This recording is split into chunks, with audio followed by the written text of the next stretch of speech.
Hi, I'm John Harner. I'm professor of geography and environmental studies. I focus on urban geography. I have a new book out. It will be out next June of 2021 called Profiting from the Peak, Landscape and Liberty in Colorado Springs, where I really try to just determine what creates the city's place identity. What's this place all about? What creates a sense of place? And after looking at the big thematic events that have shaped our city, one conclusion I draw is the importance of a strong downtown, like an urban core. So let me explain. In the 19th and 20th centuries, early 20th centuries, cities were dense, including Colorado Springs. People walked or they took streetcars, public transportation. Here's a trolley going over to Manitou Springs from downtown Colorado Springs. We had a robust trolley network shown here in pink or magenta. These were streetcar lines that connected the entire built landscape of Colorado Springs. The residential landscape was characterized by small houses like these bungalows on Corona Street, and there was strong access to public space, such as here at Stratton Park, the end of one of the trolley lines down at the entrance to Cheyenne Canyon. There were mixed land uses were the norm.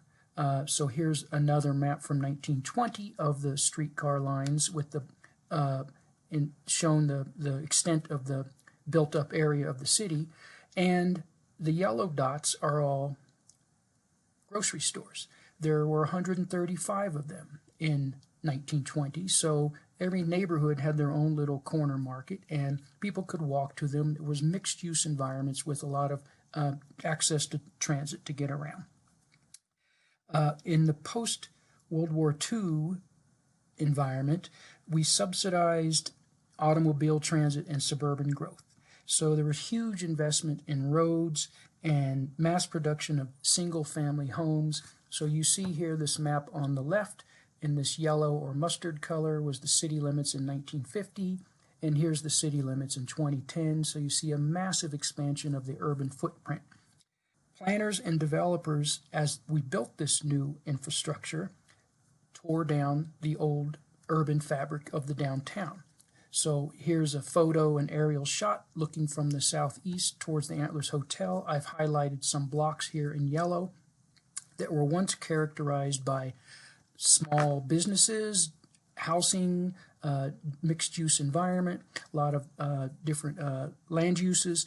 These have all been torn down. They're now been replaced by things like big office buildings or the Pikes Peak Center or the county courthouse. So it destroyed this sort of old downtown human scale environment, and not coincidentally, this was all the minority neighborhood, especially the African American neighborhood. In fact, one of the institutions or businesses that was torn down was Fannie Mae Duncan's Cotton Club in this. And there's more blocks than this that I've shown, but this is just one picture that shows some of these. As we continued to build this automobile-oriented environment, we put in our freeway in 1960. These maps show on the left from Fillmore Street to Uinta, and on the right from Uinta down to Cimarron, where we torn out many buildings shown in yellow, entire city blocks shown in blue, and later individual parcels or lots shown in red. So once again, it's tearing out the old urban core as we increasingly build to connect the suburban landscape. So this has resulted in the hollowing out of the downtown.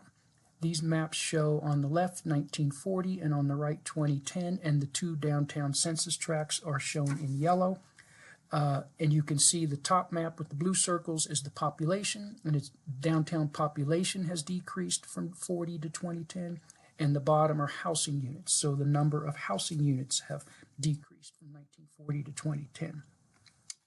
Today, more and more people increasingly recognize that this low-density, car-oriented urban sprawl is inefficient, it's expensive, and I would argue ultimately unsustainable. It creates a lot of air pollution and smog. There's enormous amounts of paved surfaces that contribute to stormwater runoff and erosion, and we increasingly take out of production, ranch land and agricultural land. And if nothing else, one of the #1 sources of discontent in America today is sitting in traffic congestion, as you have to commute all over the place in your car. So since the 1990s, there has been a resurgence of urban downtowns all across the country, including in Colorado Springs, for a variety of reasons. Cities promote diversity of housing and transit options and a diversity of people as a result. So as the United States becomes more diverse in its race, household types, gender identity, urban environments provide a welcoming place, as opposed to other smaller rural areas or suburban settings where conformity is required. And this diversity is translated into housing types. So condos, lofts, co-housing, and other options are more efficient. They require heating and cooling. There's less construction materials, less car mileage needed to patrol them by police and safety patrols and ambulances and trash trucks and all those other things.